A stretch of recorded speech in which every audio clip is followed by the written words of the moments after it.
Welcome back to the third annual Locked On Senators Organizational Value Rankings. I'm Ross Levitan alongside Brandon Piller, and we've counted down Tier 8, Tier 7, Tier 6, Tier 5, Tier 4, Tier 3, Tier 2, and now we've reached the pinnacle, the top of the mountain, the elite of the elite in the Sens organization. Pilsy, for those who are just tuning in, and maybe they'll go back and watch it in descending order, how do we determine value on this show? So how we determine value is it's similar to when you're playing NHL 2022, the video game, and you're in Be a GM mode, and for each player, you get a little bar that's filled with value and trade value around the league. So we try to take into account all the things that could come into that value. So that includes age, contract, past performances, projections for upcoming seasons, injuries, everything that could be involved in a player's value for the Ottawa Senators or any other team around the league trying to acquire them. That's what we try to decide. So it's not simply who is the best NHL player right now on the ice. There's so much more factors. And now we're getting into the top tier. Ross, I can't believe there are 8 eligible players for this tier. That is how good of a team and franchise the Ottawa Senators have become. And not only that, but 2 weren't on this list last year, added in over the summer, and I think this could get contentious, especially at the top. Full disclosure, peel back the curtain a little bit. These organizational value rankings, especially the later tiers, we recorded sometimes 3, 4, 5 days before, but we knew with tier 3 and tier 2, specifically tier 3, because there's Eric Brandstrom, the unknown around his deal, then Alex Formenton, still a restricted free agent. But today we get the news that one of these players has signed an 8-year extension. I don't think I really need to tease it. Everyone knows Tim Stützla signed the extension. So that deal has been done at the time of recording. So I'm curious to hear how people think that affects. Later on, we'll get to that. But starting out, coming in at number 8, making his debut for the Ottawa Senators, and on this rankings, it's 34-year-old pivot winger, versatility personified. It's Claude Giroux. He's home. Bring Claude Giroux home was our mission early on this summer, and we accomplished it and much more. But let's not downplay how big it is that Claude Giroux decided to come here. He's a free agent, basically on the last contract of his career, probably, and he could have picked anywhere he wanted to go. And he wanted to stay in Ottawa. He was already building a house here. He's from here. He could see the growth that this team has. And I'm sure him and Pierre Dorion had a conversation saying, look, we need a guy exactly like you. And I feel like you need a team exactly like us. Like, it was a mutual benefit having him sign here, 3-year deal, $6.5 million AAV. It worked out great for everyone, in my opinion. And now Claude Giroux is going to have the chance to play for his hometown team at the end of his career and guide these young players, this young core, from a rebuilding team into a team that is going to start battling for playoff contention. Pilsy, this was a difficult one for me to decide how we were going to discuss it because we've spoken so much about Claude Giroux this summer. So I went out and I found a comparison. A guy who spent so much of his career in one spot, was a captain there, and then left at the age, well, he left at 35, Claude is 34, and it's Joe Pavelski from San Jose to Dallas. And talk about a resurgence. It took an extra year, a bit of a rollover year where he only put up a half a point per game. I don't see that type of adjustment because of the talent that he's going to be playing with here in Ottawa and the familiarity. He's not having to bring his family to a new place and get to know people. As you said, he's home. But I think that you're looking at a similar level of production to what Joe Pavelski's come up with. This guy was 7th in Selke voting last year when it comes to Pavelski. But just like sometimes you need that new setting to reinvigorate the later end of your career. And I think Claude Giroux is going to do that. So if you're looking at kind of a player in terms of production to look at, look no further than Joe Pavelski, who put up, okay, this is a little bit high, although I'll get to my hot take. Pavelski put up 81 points in 82 games this year with Dallas. And he also played with a young budding superstar in Jason Robertson. Mm-hmm. So it does have a little bit of a similar feel. Now, I guess I'll finish off with my hot take. I said it the day he was signed. Claude Giroux, 77 points away from 1,000 in his career. I'm calling it. he hits that in the last home game of the season. Oh, I think nice. it's going to be right in that mix in the last 5 games of the year. I hope so. I think it's going to be dangerously close. I think he'll be 10 points shy. I think it's going to be very close here, but it's within the realm of possibility for sure. Like, there's no reason why playing with a 40-plus goal scorer, playing with Tim Stützle, who fresh off a massive contract and a massive offseason, working out and fine-tuning his game, there's no reason why he can't accomplish that. So that would be absolutely incredible to happen on the last home game. If that winds up being an opportunity, Ross, we will be at that game. I guarantee that. 100%. He's the longest serving captain in Philadelphia Flyers history, taking over from Mike Richards during the shortened lockout season after a stint in Berlin. Just added to the long list of German connections for the Ottawa Senators. Obviously, Tim Stützla, but then Drake Batherson and Josh Norris, whose dads both played over there. So I think it's kind of cool that Claude Giroux had a little taste of German hockey. And in the DEL, yeah, he did okay, 19 points in 9 games, but then came back. And Pilsy, this guy has just been a point producer every single season in the National Hockey League. If you read Ian Mendez's latest article about Tony Greco and the relationship that they have, Tony Greco has been a long-time personal trainer in the Ottawa area. It seems like these young kids, the Jack Quinns, the Mason McTavishes, the young guys who are up and coming, he is just dominating them in the off-ice training. So he is a competitive freak. He's got the talent. And then you hear DeBrincat talk about how his best talent is that he's strong on the puck. And he's barely 6 feet tall. So for him to be able to accumulate such a resume already, coming home, this is just going to be a picture-perfect fit for the Ottawa Senators. This guy's coming off 31 points in 28 games between playoffs and regular season in a new environment in Florida, finishing off last season. What are your expectations for Claude Giroux this upcoming year? Not only in points, as we've done before, but what would be a successful season to you for Claude Giroux? Honestly, the biggest part for Claude Giroux, obviously, we want him to still continue to put up points at the pace he has been in the latter part of his career. Like you mentioned, last season, there was no big dive or big decline that you would expect from a player hitting this far in his career and that many games played and the miles that he has on those skates. But for me, it's more important for him to play that veteran role and uplift these players like Tim Stutzla. I think Claude Giroux's ability in the faceoff dot cannot be understated when you're looking at him mentoring a young centerman. I'm looking at his faceoff stats right now, Ross. Last season, he took 964 faceoffs and won 60.9% of those faceoffs. Like, that is just absolutely amazing. So to have him be able to teach Timmy and Josh and Shane and Dylan Gambrell, Mark Kaslick, like, Dylan Gambrell is a good face-off guy. Same with Casty. Both of those guys in fourth line roles in their own rights are important. So to have him help all those young centermen, is the wealth of knowledge there, I think, cannot be understated.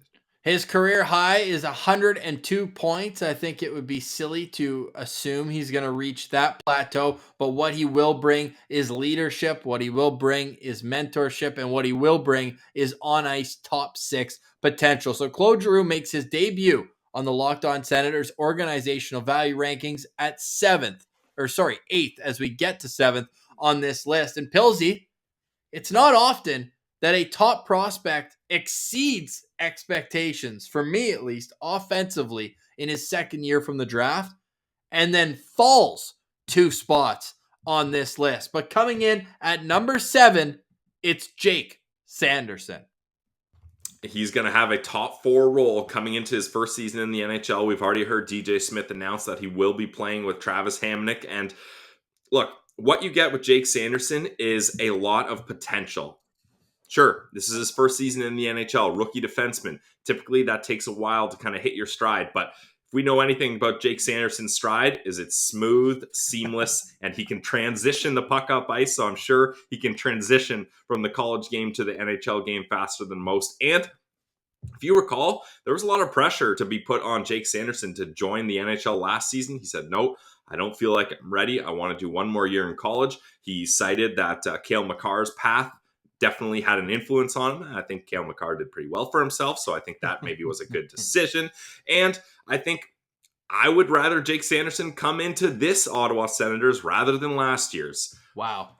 Great Right? point. So I think that just adds even more to his kind of the discipline and maturity that Sanderson has. He's not trying to jump the gun. He's not trying to do too much too soon. I think he's going to be a player that we see as the year progresses. He's going to get more comfortable with the puck. He's going to get more comfortable having to make quicker decisions than he did in college as he's playing up against other teams' top sixes. And hopefully Travis Hammond can be a guy that can really support him properly as kind of the veteran rookie yin and yang situation there. So he only turned 20, Jake Sanderson did, on July 8th. He is likely to be, the first ever player from Montana to make an NHL appearance. Now, he grew up in Calgary, and Hockey Canada thought they had him as a member of Team Canada growing up, but he stuck to his roots. His dad's actually from the Northwest Territory, so way up north, but obviously Jake grew up in the States while his dad was on, I want to say Jeff Sanderson hit 1,000 games in the National Hockey League, if not I'm pretty sure very close, and played all around the United States. So he felt like he grew up in the States. Of course, they had their summer home in Montana. I think it was Craig Button that said that Whitefish, Montana is basically the southern suburb of Calgary. It's where everyone goes for their lake houses and everything in the States. But all that to say, he's had pressure on him from a young age, not only being the son of an NHL player, but also a guy who was at the top of his class every single year. And then when they doubted his offensive ability, boom, all of a sudden, there it is down the stretch. No player's stock grew in the 2020 draft more from when COVID hit, when all you had was film up until then, because the intricacies of his game are what stands out more than anything, at least at the time, because now it seems like he's added a dynamic aspect to it. How many times in the 23 games last year that he played in North Dakota, 26 points, is that good? Was he circling the entire zone with the puck over and over again, and then would just make a feed, tap in for Reese Gaber or whoever it was up front? This guy brings the entire package, and I think it says a lot more about the organization than it does about Jake Sanderson as to why he's fallen back 2 spots. But we do have to note the injury concern, missing the last half of the season, tried to come back, got hurt in the Olympics, tried to come back, and then sliding across the crease, gets a cut on his hand, wrist, then re-injures it trying to make his NHL debut. Are you worried at all? I mean, Jake Sanderson has said he's 100% healthy. He's ready to go. He's fully cleared by the trainer. So I'll take his word for it and the Ottawa Senators doctor word for it. Brandon Piller, not a doctor, so I will go with their professional advice and opinion. So I'm not worried. I mean, most young players that are high draft picks have had to deal with injuries because they've been playing so much hockey. They've been putting their bodies at risk. Like it's very common to kind of have to take that into consideration, but I'm not worried with Jake Sanderson. He's very disciplined, like I mentioned. I think that helps with the recovery process and staying healthy. And just to get back to his draft stock rising, I think was it David St. Louis that did the article on him, and they were showing the intricacies of his game, and it was just highlights of him carrying the puck and maneuvering around other players. They didn't lead to highlight reel goals. They didn't lead to assists. They didn't lead to kind of the stat sheet stats, but where it showed scouts and NHL teams and people around the league is that this guy gets it already. He's going to make so many of those right, smart, small decisions that when you pile all those together, it's going to turn into a great finished product and shift in and shift out. He's going to be a guy that the coach can trust in any sort of situation. And you can see that. Only 2 goals, 15 points. I mean, only in 22 games, plus 20 in 22 games as well. That Nodak team was surely something to watch there during the pandemic with the 4 Nodak Sens involved. Then he takes on more of a leadership role, 26 points in 23 games, like I mentioned. Only played 1 game at the Olympics. Of course, he got up on the score sheet there as well. He just seems like the kind of guy where everyone's going to flock to him as well on the back end, just like Shabbat. It's another guy for Shabbat to not be the only person back there who can be relied on to play good big minutes, because guys have played big minutes before, but not necessarily done very well in them. And that's no disrespect to Artem Zub, but I think that you're going to see a completely different tier of player in Jake Sanderson. maybe as soon as this year, but I don't want to put too much pressure on him to come in and be top 4 right away as we do. And as I'm going to continue to ask, like, what to you is a successful season right now, not in the future, but right now for Jake Sanderson? I think the biggest thing for success for Jake Sanderson this season is going to be consistency and, like we mentioned, staying healthy. This guy, he went from college to World Juniors to back to college, then to Olympics, then back to college. For sure. Like, I can't even keep track of it. Like, he was quite literally bouncing around the world playing hockey. Like, so for him to just, all right, you're in Ottawa, you're playing with the Sens now, you're going to have the same teammates, same coaches, hopefully same defense partner for a consistent amount of time. Just focus on your next shift. Don't look ahead. Am I going to be ready for playoffs? Don't look ahead. Am I going to be ready for a grueling back-to-back stretch of games or anything like that? Just focus, shift in and shift out, because all the tools are there. Now it just comes with the experience and staying healthy and being able to slowly improve. Like, if Jake Sanderson gets better by 0.001% every day, like, he's going to end up turning into a phenomenal player because, yeah, do the math on that one, because his floor is already so high. That's like, I think people get so stuck on with prospects. How high is their ceiling? How high can that ceiling projection go? Well, if you're starting at a high floor, the endless ceiling isn't that important because you have less room to climb to get to that ceiling, which I think Jake Sanderson is a perfect example of. He already has the skating, the puck skills, the hockey IQ, all of that go into making a great top pair defenseman. And I was of the mind, and I know you were too, going to that 2020 draft, they need 2 forwards. Well, this year they got 2 forwards both different ways, and we just talked about Claude Giroux. We'll get to another one, but you can't get these top 4 defensemen as easily, it seems, via trade and free agency. I mean, you had to pay $8 million for 1 year of Klingberg. Like, come on. Was it 7 or 8? I think it was 7. But okay, yeah, still. In that ballpark. Yeah, Still. exactly. And he has his flaws as a player. I think that what you're getting with Jake Sanderson is going to be a well-rounded defenseman as soon as this year. So for me, I want to see him not get pushed around in the D zone. We saw these other young kids come up, like Lassie and JBD have shown flashes of good NHL play, but then they get kind of beat up in their own zone, whether it's defending the forecheck or in front of the crease. Even Brancham you can throw into that mix as well. So for him to be successful this season, I'm not looking at points. I think that they'll come in the next few years. Right now, just be steady, skate well, don't give away the puck too much, make simple outlet plays, outlet reads, and especially when you're breaking out your own zone or going back to get pucks, try to evade one defenseman and get the breakout going. Because I think Ottawa's breakout game over the last couple of years, there's room for improvement. So I think that's where Jake Sanderson is really going to help. He comes in at number 7 on our organizational value rankings. These next 2, I think there's room for debate on both, but we decided that based on both their seasons going really well, we would just keep them the exact same spot they were last year. So coming in at 6th on our organizational value rankings for a second year in a row, Pilsy, it's Drake Batherson. Drake Batherson had an incredible season. We all know what Aaron Dell did. He knows what he did. And that ruined what could have been. I mean, he was an all-star. He was Ottawa's all-star. What could have been legitimately, statistically, an all-star season for Drake Batherson. I mean, when you're looking at 44 points in 46 games, he was such a big part and a big reason why Josh Norris had a successful season. You look at all the primary assists that came from Jake Batherson, it was a lot of them. And that's not to diminish Josh Norris getting 35 goals. You still got to put the puck in the net past the goalie. But when you're set up with sweet feeds consistently by your line mate in Drake Batherson on the power play and on 5-on-5, makes things a little bit easier. And I think that's one thing that Drake Batherson does is he makes the game for the teammates, line mates around him easy because he's a dual threat guy.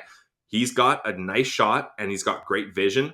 So teams can't just make an assumption on him. And if they do, he can go to the other way. That's the beauty of being a dual threat guy like Drake Batherson. We saw him light it up in Belleville and we saw his grind to become that player he was in the AHL at the NHL level. He worked to get there and now he's there. And one of the reasons he's this high up, not just because of his play, but that is one hell of a nice contract, Ross. 5 years remaining, 4.975, and we do have to mention as well, he was on that World Junior team that's being investigated. Same with Alex Formanton. Nothing has come out, and our opinions will change if it does. But as of right now, Drake Batherson is locked in as a top 6 forward on this team. And what I love about Drake's game is he's got a bit of a low-key physicality to him. He's not afraid to get in on the forecheck. He's a big boy now. He's grown a ton since his first draft eligible year. This guy was passed over in the NHL draft. I believe he was 5'9" or 5'10". Now he's sitting at 6'3". He's able to, put himself into games and bring himself like I always talk about with the A and B game. His B game is going in there and banging some bodies and creating loose pucks and causing chaos that way that Brady loves having on his line because it kind of opens up some more room for him to do his thing. And then obviously Norris gets more space to finish. But to me, playmaking is definitely his number one. But then he'll impress you with an unbelievable goal. He scored a few of them. I like going back to the one against Washington where he went basically around the entire crease and then was able to put it upstairs over Samsonov. I'll one-up you. That goal against New Jersey that we were there for the overtime winner. OT. Oh, my God. That was a thing of beauty. Yes. So Drake Batherson, what are you expecting? A guy who had 44 points in 46 games. The output certainly took a dip when he came back from his injury. He was over a point per game before, and that's understandable, especially with the type of injury, a high ankle sprain like it was.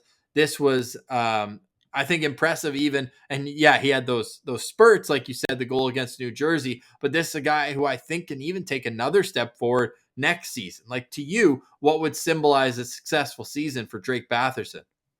I mean, in a full season with the way this Ottawa Senators forward core is constructed right now and the way their power play is going to click, I don't see a reason why he can't be a point per game guy, Ross. Like there's more arguments to support him being a point per game guy than there is to support him not being a point per game guy. Like I would put the floor at 70 points. Like I think that's very attainable for him, especially with how Norris and Brady are looking to come into this season as his line mates. So I'll say 82 and 82. Nice clean numbers for Drake there. Okay. That's big numbers, but you even saw it at the World Championships. I know it's a completely different brand of hockey, but 14 points in 10 games there. And you and I were front row center for his 2 seasons in Belleville where he was just unreal, like unbelievable, powerful. He did not look like a rookie in his first year there. It was truly incredible. Rocking number 7, as we talked about with, I think it was Damien. Number 7 was quite the look on him, and obviously unavailable in Ottawa. I think he prefers 19 too, but this is a guy who I think the sky's the limit, and for them to get him locked up at what they did, unreal contract for me. We were ready to go as high as 6 per season with Drake Batherson on a long-term deal, you and I, and this is a situation where Pierre Dorion kind of strikes again here. It's not like he's poor, almost making $5 million per, but I love the upside of this player, and I think he's a guy, when you look at the top 6, he's probably the guy that can move up and down the easiest between the 2 top lines, as a guy who can bring it with Timmy on the second line if necessary, and obviously we've seen what he's pulled off before with Drake and with Josh and Brady Tkachuk. Yeah, I mean, look at his point totals here from the last 2 seasons. In 56 games, 17 goals, 17 assists for 34 points.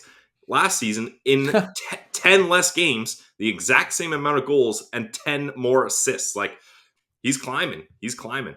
And we're excited to see a potential climb up this list. But at this point, Pilsy, it's not easy to climb up to this list. This is not the 2020 organizational draft rank. I'm pulling up right now.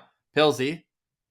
Evgeny Dadonov was 6th on the organizational value rankings in 2020. Brantstrom was 5th, and Matt Murray was 7th. So it is a different time now to be an Ottawa Senators fan. But if we go off last year's list, Drake Batherson was 6th on that, and Drake was 8th in 2020, whereas the man who was 9th in 2020, but who jumped up to number 5 last year, stays at number 5 after signing an 8-year extension worth $7.95 million per season.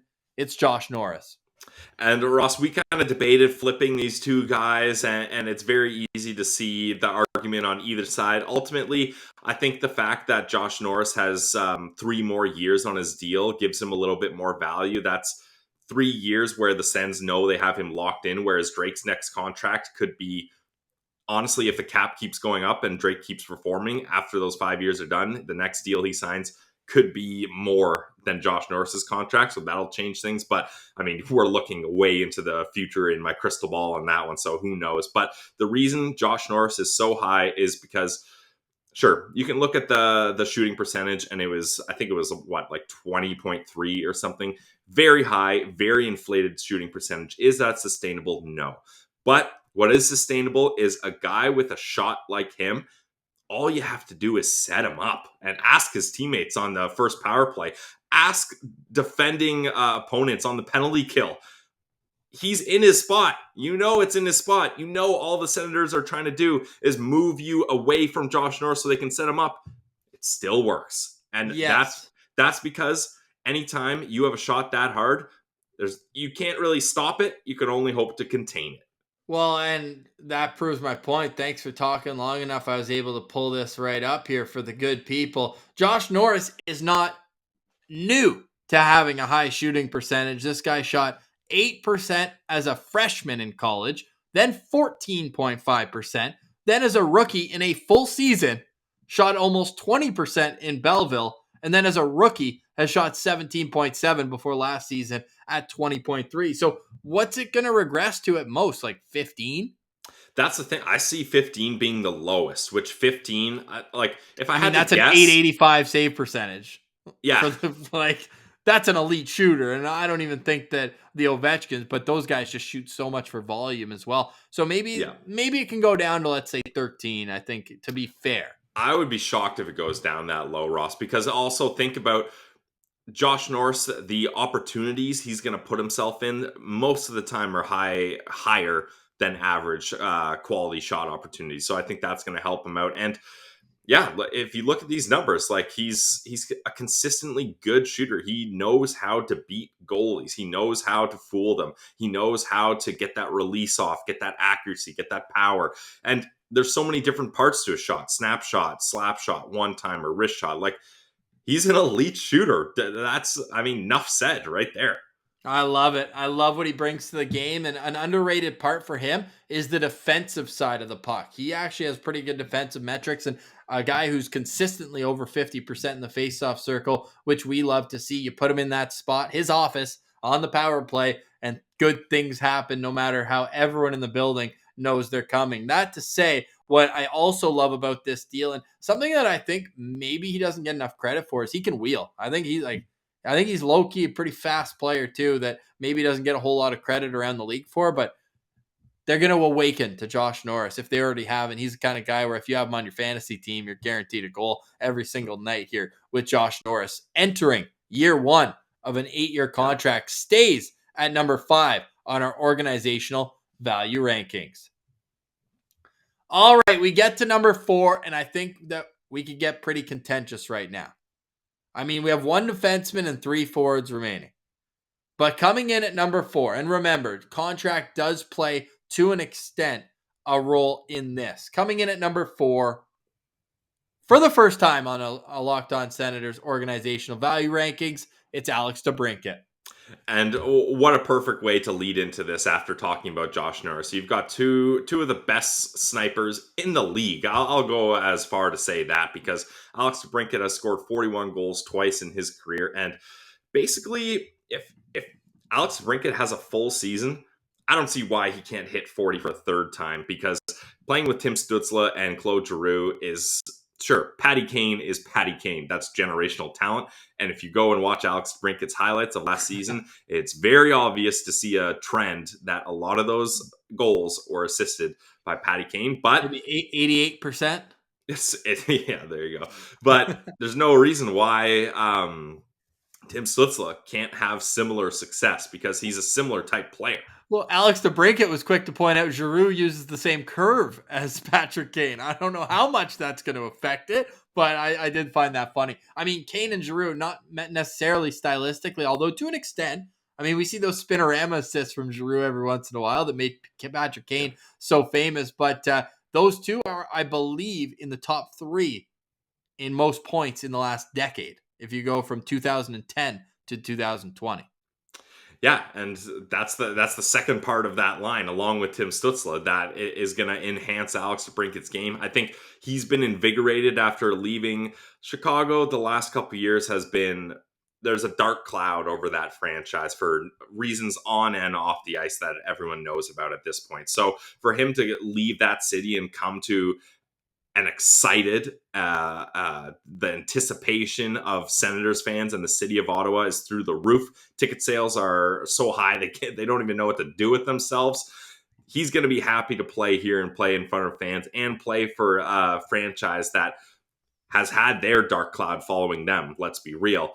But the sun is shining through. The rainbows are peeking through here. And Alex DeBrincat has got to be absolutely fired up to be a part of this movement.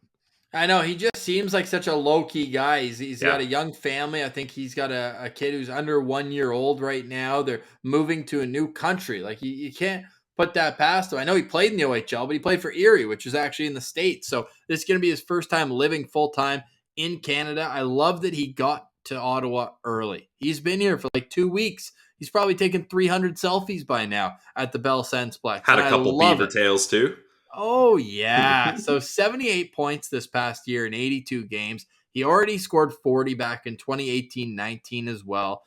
A little bit of a down year, for his standards at least, going into the COVID break where it was only a 70-game season, only scored 18 goals. But that, to me, is the anomaly. And not only that, he was saying on Wally Mathod, I believe it was, or just in another media availability, that kind of woke him up to be like, oh, damn. It's not always going to be easy. Like, he scored 28 goals as a rookie. You can see here, it's a YouTube exclusive. Everyone's watching on YouTube. Like, he could score with his eyes closed in the OHL. Never had under 100 points in a season in the OHL. Like, so for him to go through a bit of adversity, I think did him really well. And what's he done since? A year and a half with the COVID shortened season, and he scored 73 goals in the last year and a half. So I think this guy is certainly a shoot first mentality guy who I think is going to surprise people with his wheels. This guy is going to carry the pace through the neutral zone. And if I could draw up a player to play with Tim Stützle, this would be him before the trade. So for this to happen, it's unbelievable. And I think he would be pushing the top three if he agreed to a 5 or longer year extension. Yeah, that's the thing. But where there is still value, even though Alex DeBrincat only has 1 year left, is he is an RFA after this year. So you get to hold on to his rights and you have negotiating leverage for the Sens. That's massive. If they do this deal and he's a UFA next year, you're taking a big risk. But having that RFA as kind of your safety net is huge for the Ottawa Senators to pull the trigger on this acquisition. Now, I think what gets me in a bit of a mental pretzel when it comes to Alex DeBrincat, I'll save it. First, I want to ask you the question we've been asking all along here. What's a successful season like for you with Alex DeBrincat? Got to be another 40-goal season. Similar to Josh Norris, there's no reason why he can't put up big numbers. He's going to be put in a position to succeed. Like I assume DeBrincat and Norris will be on the top power play unit. Having both of those guys as options now, so it's not just the Sens trying to move the penalty killers away from Norris and set that up.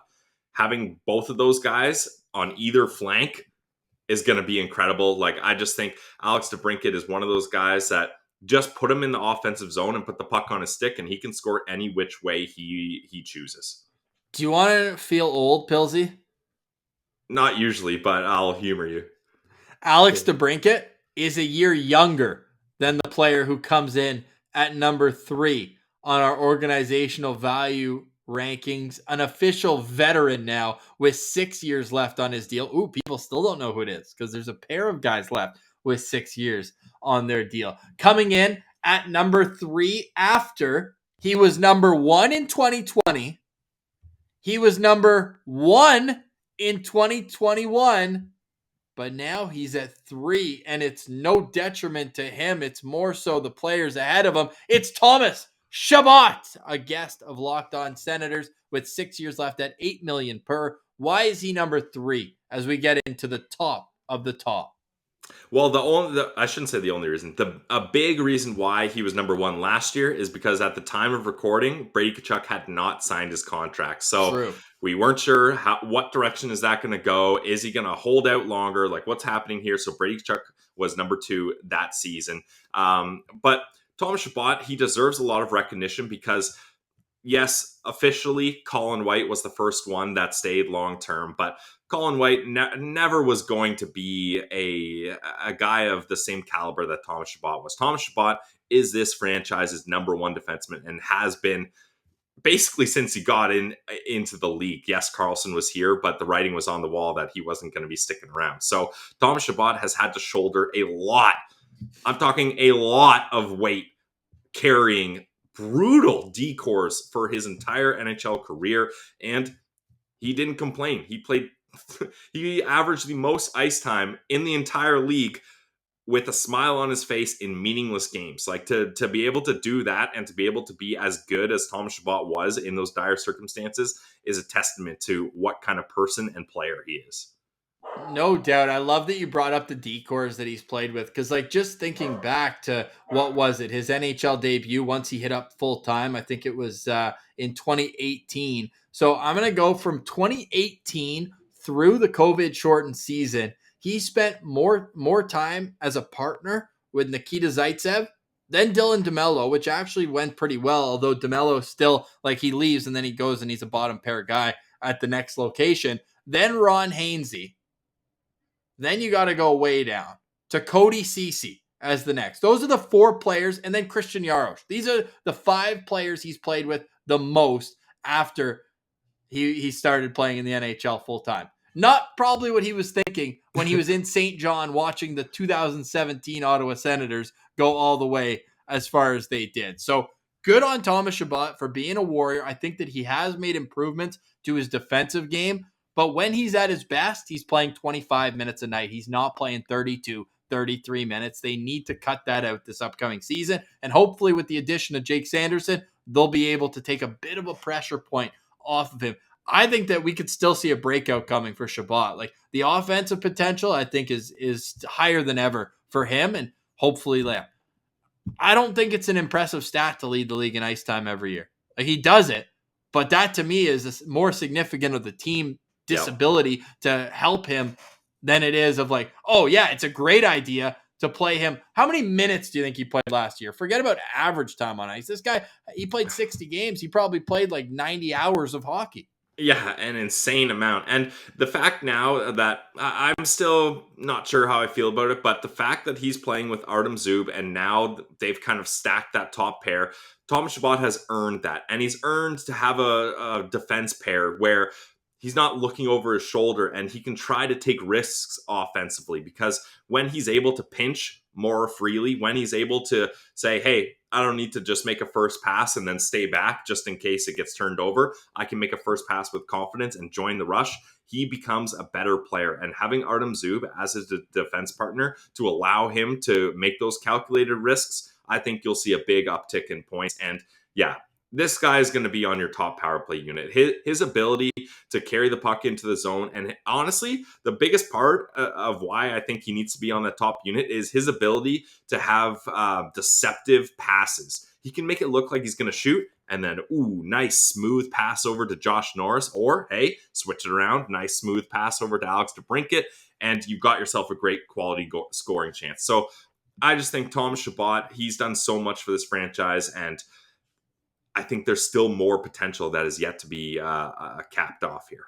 Exciting to see him. And it's exciting for us as well to say the guy who dropped 2 spots is actually still getting better, right? Like, that to me is a huge signifier of this team going in the right direction. Last year, Pilsy played 59 games and played 25 hours of hockey. So pretty much half of every single game, averaging 26 minutes and 12 seconds per game. So Thomas Chabot, I think the sky's the limit. I think for me, a successful season upcoming for Thomas Chabot would be to round out his game a little bit more. And that means probably a little bit of improvement at both ends. But again, I think that can naturally happen just by not being tired every third period when you've already played half the game. Yeah, and when now the game is at its biggest moments and you're like, crap, I'm already gassed from playing 15 minutes in the second period. Now I got to play the last 5 minutes and then a full 5 minutes of 3-on-3 overtime. Like, it's crazy. And it's like game 70 of the meaningless season. Like, you're gassed at that point. So I think, Ross, for me, a successful season for Thomas Chabot remain the top quarterback of that power play unit, and let's see him hit 50 points again. He did it in 2018, 2019. The last couple seasons, obviously shortened seasons with COVID and injuries. He's only been around the high 30s. Let's see him get back to 50 points, and I think that's a success. 6 years left at $8 million. And since signing that contract, we've seen plenty of defensemen who are as good, if not a little bit worse, sign a lot more expensive deals, closer to 8.5 to 9.5 range. That Seth Jones one sticks out like a sore thumb. But Thomas Chabot comes in at number 3 on our organizational value rankings. Coming in at number 2 on the 3rd annual Locked On Senators organizational value rankings, he's staying in the same spot where we placed him last year, up 1 spot from his original location at 3rd. It's Tim Stützla, fresh off signing an 8-year extension. 8 years, $66.8 million, the biggest contract ever handed out in Ottawa Senators franchise history. However, don't forget, he's still on the last year of his entry-level contract. So Timmy's coming in at $925,000 this year. What a steal. And look, yes, he's not number 1, but number 2 is pretty damn good when you consider who he's behind. I'm sure the spoiler isn't too crazy at this point. It's pretty obvious who's number 1, but let's stick to Timmy for now. There's a reason Pierre Dorion wanted and felt comfortable committing 8 years and $66.8 million to a 20-year-old, because what Timmy has shown so far has already been very impressive, especially the latter part of his last season. He's now a centerman, which adds a lot more value to that. And Timmy is the proper person to invest in as well. Like, he just fits into this culture so well. Ross, I can't believe the Tim Stützle contract extension happened so quickly, and that it was at a pretty good number, like just barely ahead of Brady Tkachuk. Well, you can go listen to the video, or watch, I should say. It is a YouTube exclusive. Our breaking news, breaking that contract down. But I had to add into the bar pills. He at 8 years, $8.35 million. He's the highest drafted player on this roster.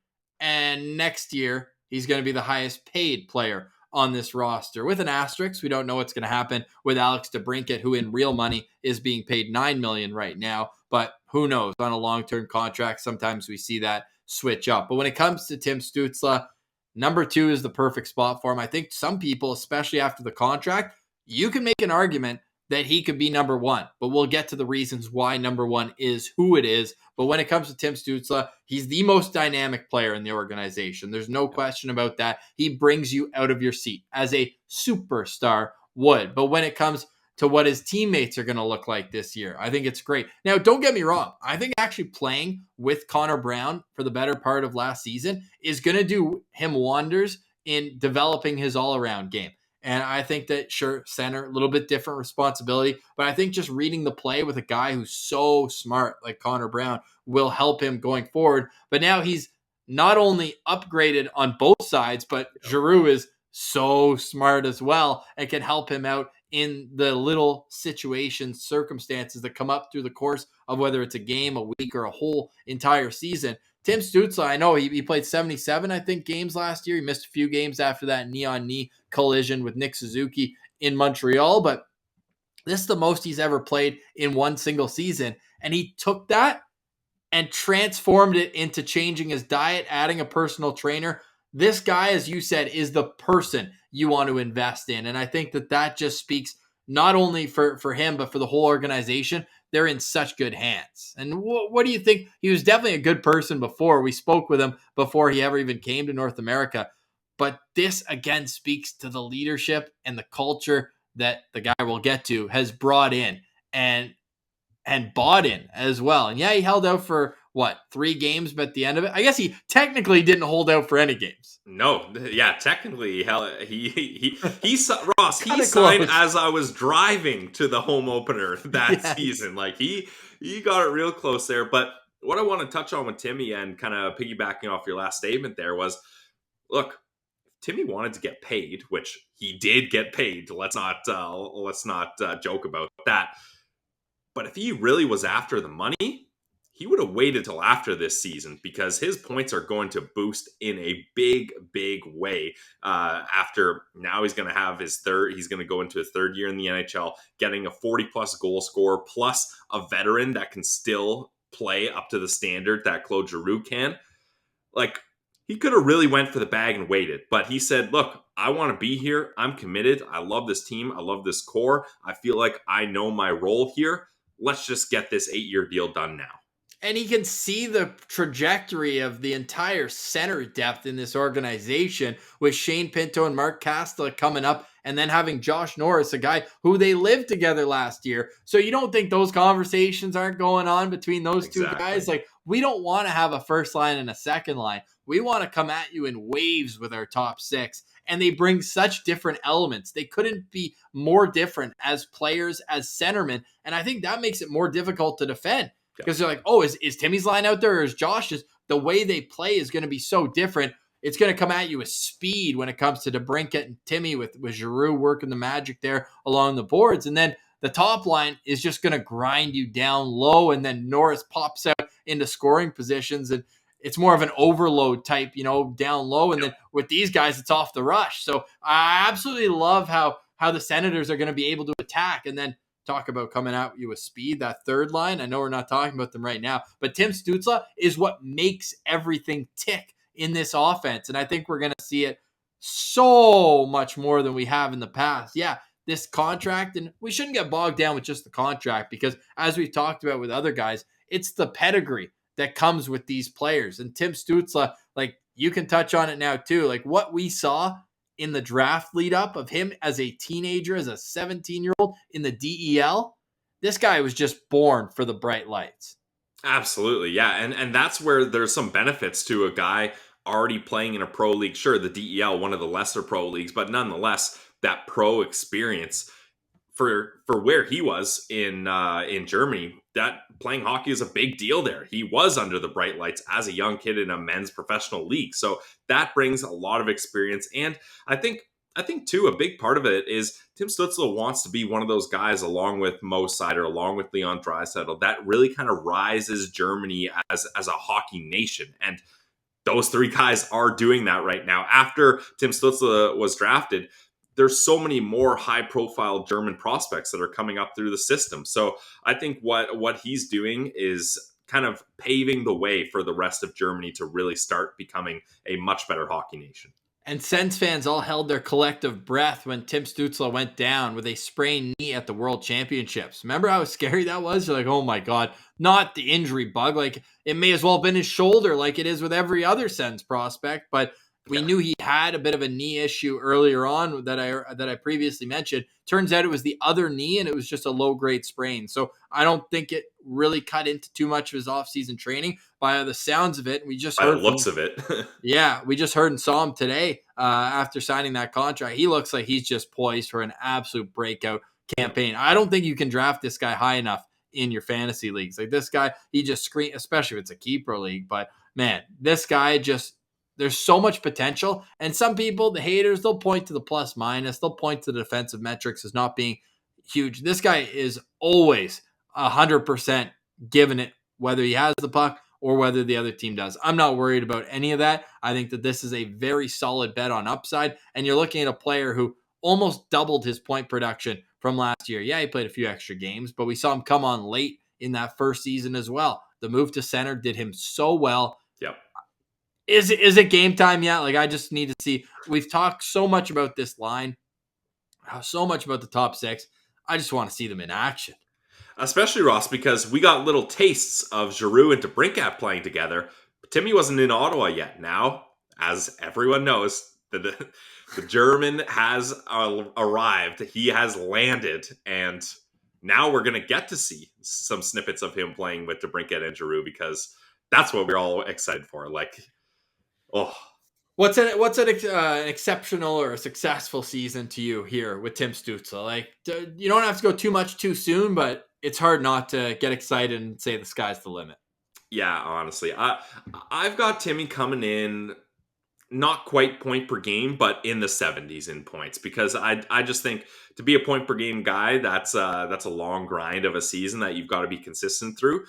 which we didn't see exactly a lot of consistency in Timmy last season until the latter half of the season when he was comfortable in the center role. So I think that's going to really boost him into more consistency this year. Having two better line mates helps. Having reignited energy in the franchise, that's going to help everybody. Like, now they're pushing to play meaningful games. They're not just trying to improve their independent development and try to be a little harder to play up against other playoff teams. No, now they're going for the wins, and every goal, every point matters. And I think Tim Stützle is going to thrive in that. I'll say I got Timmy coming in around 75 points. I'm going to go a little higher. I think 85. I think he hits a point per game. We saw it down the stretch, 35 in his last 35, 32 in his last 31, if you want to go over a point per game and kind of calculate it like that. But ever since he made the turn from winger to center, you just see he's got an extra pep in his step. He's always, first guy up the ice, always loves having the puck on his stick. Mike Kelly, who does a great job with the analytical breakdown. He's a guy we got to get back on the show, by the way. Write that down because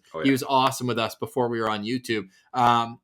Open ice deeks in the National Hockey League. And yeah, you can say that's a micro stat, but he would tell you that's what he excels in terms of what Mike Kelly tracks. But the only guys who are ahead of him are names like Barzal, McKinnon, McDavid, and that's it. Like there's not a whole lot of guys who can move with the puck and have it on his string like he does through the neutral zone. So I just can't wait to see this guy play hockey. And the fact that he's locked up, because that would have been hanging over the heads of Sens fans and the organization throughout this upcoming season. But instead, you just know that he loves Ottawa and loves to be here. And that gets me so fired up. Ottawa becoming a destination of choice for guys who, I know they're RFAs, so maybe people can snicker at that a little bit, but you knew that he wanted to get this deal done. He wanted to be here, and that's awesome. That's awesome. Matthew Tkachuk was an RFA. Yeah, true. Right? True. Pierre-Luc Dubois is an RFA and asking out twice already. So the Sens got a good one on and off the ice. And I'll probably put a little thingamajigger up here at some point of our first ever interview with Tim Stützle. It was just so much fun getting to chat with this kid. He gets it. And he might get top spot eventually, but not yet, Pilsy, because coming in at number 1, it's the captain, it's the franchise, it's Brady Tkachuk, 6 years left on a contract that pays him an annual average of $8.2 million. He's led the team in scoring the past 2 seasons. He fights, he hits, he brings everything that you want in a leader. And that's why he's number 1 on our value rankings. And that's the thing. Like, if people want to argue that Timmy could be number 1, there's an argument to be made there. But what Brady brings just in a whole complete package, and he's been doing it in the NHL for longer than Timmy. Brady Tkachuk has led this team in points the past 2 seasons. Like, he's been the guy, the driving force for this franchise. And I think he deserves most of the credit for turning around this culture and creating the culture and the value that's there. Sure, the analytic people are going to go to his low-quality shots and all these metrics that prove that he's not worth that contract. Well, there's more to it than just the stats, and that's where Brady comes in. He really leads this team by example. I don't think there's a single thing that Brady Tkachuk would ask or expect of his teammates that he's not already doing himself. And the veterans in the NHL... I was just going to say, even standing in Josh Norris' spot on the power play, he'll do it. Even Brady put the pads on. He was ready to play goalie if necessary. Wait, we never pull that up without pulling it out. There we go. Look at that. Like, he's like, I'll play Tendy if you need me to. Not a big deal. And the fact that he's one of those guys where he's leading in shots and hits simultaneously in the league just shows you what kind of gamer he is. And, what I was getting at was the veteran guys in the league, I feel like they're all in awe of his maturity already. Like, it seems like Brady is already a respected veteran and he's in his early 20s. Like, it's insane that he's kind of managed to put together this player on and off the ice that the value there is just through the charts. And Timmy has similar qualities, but Brady is that guy, and it all trickles down from what he's doing. Let's just put it this way. Timmy looks up to Brady Tkachuk. And I think Timmy would tell you that. And I think he has said that before. Yeah, so sure. that just goes to show what kind of guy he is. And look, let's get to the on ice. A lot of people, their first thing to say are... I just want to finish off, and then we'll transfer right on ice. Yeah, I want to take it a step further. What you said, that he changed the culture in the locker room. He changed the perception of the Ottawa Senators around the league. The Tkachuk name carries weight. And not only that, he fights Shea Weber. He fights Blake Wheeler, 2 captains in his first season. That's sending a message to the league that this isn't going to be a doormat team anymore. They're going to be banging down the door until they can walk in. So that's what he brings in terms of on ice. Now, continue what he brings on the ice. 30-goal scorer, Brady Tkachuk. Yeah, and that's a big thing too. We're joking about how much of a difference that is when you go from 29 to 30 goal scorer. 30 goal scorer just has a certain nice ring to it that 29 doesn't. And yes, we know the Sens were trying very hard to get Brady that 30th goal, and that there's the respect, right? They're like, we want you to hit that mark. Now I'm looking at his hits, 270 hits in 79 games. Only 4 players had more hits: Radko Gudas, Tanner Jeannot, Ryan Reeves, and Luke Shen. Like those guys, their jobs are strictly to get hits. And Brady Tkachuk is up in the top mark of that in the league. And you said it, he's hard to play against. Like, this is the guy I'm so excited for playoffs, because other teams are going to be so sick of playing against Brady Tkachuk come game 5, 6, and 7. They're going to be tired of it. They're going to have bruises. They're going to be like, he's constantly battling. Even like videos of him in the penalty box. He's chirping the other guy for like 10 minutes after the fight because he's not done with him yet. And he doesn't back down from any challenge, like you said, going up against bigger, stronger, respected veterans in the league. The day that Brady Tkachuk was drafted by the Ottawa Senators, everything changed. It certainly did. And not only, I know some people say he takes a lot of penalties, and he does. And my mom's the first one. She's like the biggest one on the bandwagon that, like, he's got to cut down the penalties. And sure, but then you pull up a chart like this, most penalties drawn since 2018-19. Since the moment he stepped into the NHL, nobody has drawn more penalties than Brady Tkachuk. Look at the other names on this list. McDavid, McKinnon, Marchand, Matthew Tkachuk, Pierre-Luc Dubois, Tom Wilson, Nazem Kadri, and Anthony Cirelli are the next guys on this list. That, to me, kind of gives him a bit of a pass. I think the untimely penalties are a little bit of something that I think he needs to work on. I think that sometimes it's because the skating is not his number one attribute, like it is for the other guys in this top 5. Pretty much the whole top 5, skating's their number one asset when you look at Timmy, Chabot, DeBrincat. Or being an agitator. Either they're fast and people have to hook or trip them to slow them down, or people are just so damn pissed off at them. Yeah, 100%. And when it comes to what Brady brings, it's just the complete package, and that's why he's number one. Like you said, I would hear the argument for Timmy. I would even allow you to argue Thomas Chabot.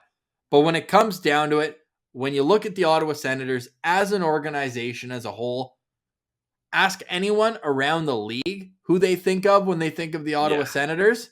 It's Brady Tkachuk. This is his team. He was the first piece of the rebuild. Remember that Pierre Dorion quote we used in Making Sense the Sens way back?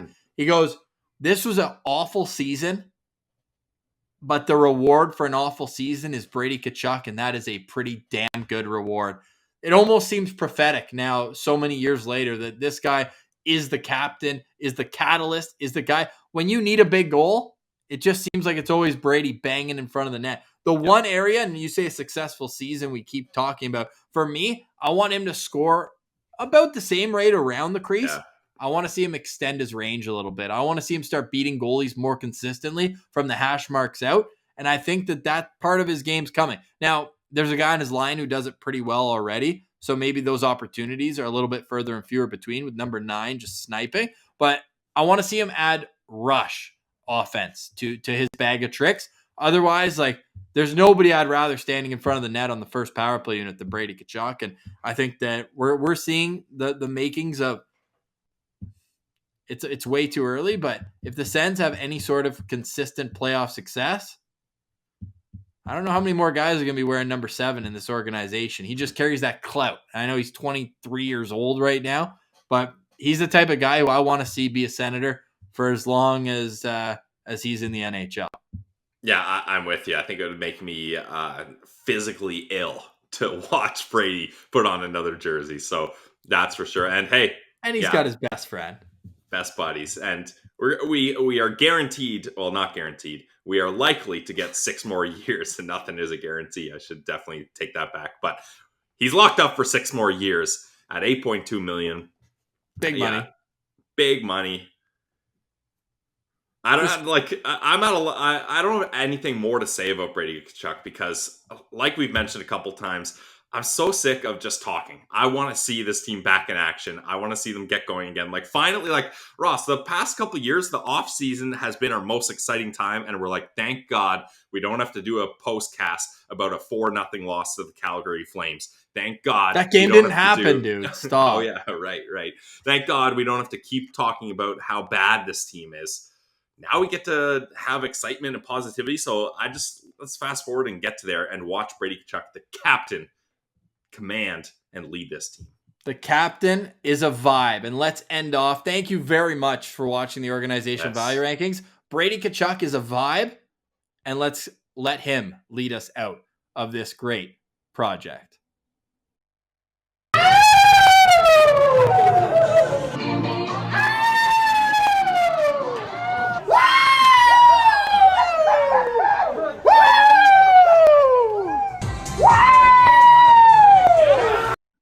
What an absolute beauty. He's fired up. That's the captain of the Ottawa Senators right there. And Brady Tkachuk comes in at number 1 on our 2022 organizational value rankings. Pilsy, run us through the top tier, the elite Ottawa Senators as we've run through them today. At number 8, he came home. He's here. Claude Giroux. Number 7, in his rookie NHL season, Jake Sanderson has arrived. Drake Batherson coming off an all-star season. I don't care that he didn't actually go. He was the first named all-star. Drake Batherson at number 6. At number 5, it's Brady Tkachuk's best friend, 35-plus goal scorer, the sniper from his office, Josh Norris. And the cat, Alex DeBrincat, 40-plus goal scorer multiple times. Is that good? We're about to find out. The leader of the defense corps and a big part of the leadership group as well, Thomas Shabbat at number 3. Newly paid Timmy Stutzla at number 2. And the captain, the face of the franchise, Brady Tkachuk at number 1. And we should note that Brady was only number 3 last year because he had not signed his contract at this determining time. So Brady Tkachuk comes in at number 1, the captain. If you missed any of our organizational value rankings, you can catch all 8 tiers exclusively on our YouTube page. And we've been counting down, and now you can go whichever way you like. But the tiers go as follows. We've got our tier 1, which we consider elite. Tier 2 was good NHLers and high-end prospects. Number 3 was legit prospects. Number 4 was current NHLers. Number 5 was more prospects. Number 6 was still prospects.